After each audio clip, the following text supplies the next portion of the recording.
सर्व शिक्षा अभियान ये बहुत ही बड़ा एक कदम 2009 में उठाया गया, लेकिन लगातार सरकार की तरफ से इस सर्व शिक्षा अभियान के मामले को और उसके बजट का जो प्रावधान किया जा रहा है वो लगातार घटते जा रहा है। लगातार उस पर यानी 2009 से सिर्फ 10% हम लोग अचीव कर सके हैं सर्व शिक्षा अभियान का। 90% अभी भी ये मामला पेंडिंग है।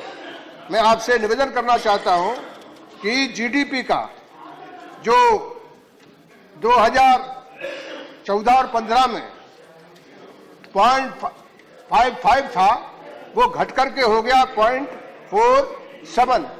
यानी लगातार यदि आप देखेंगे तो इस मामले में बजट जो है वो जो शिक्षा मंत्रालय मांगता है 2015 और 16 में 36,331 करोड़ रुपए डिमांड किया गया, मिला 28,258 करोड़ रुपए, यानी 22% कम कर दिया।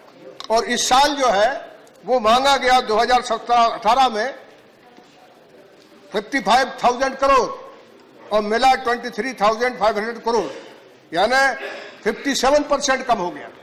लगातार ये घट रहा।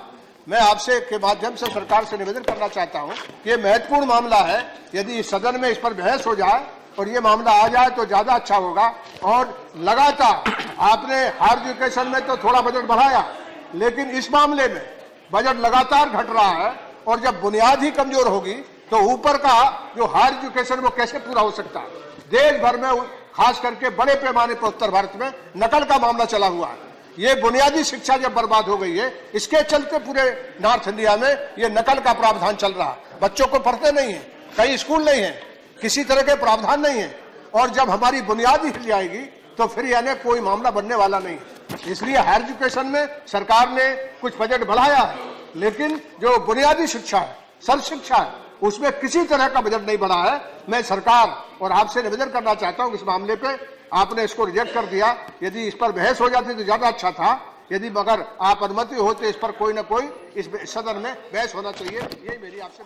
सच्चाई कड़वी होती है और कड़वी सच्चाई लोग स्वीकार करने को तैयार नहीं, क्योंकि लोग उस बीमारी से स्वयं त्रस्त हो चुके हैं जो बीमारी इन्होंने पूरे देश को दी है, और इसीलिए ये लोग उस सच्चाई को स्वीकार नहीं कर सकते।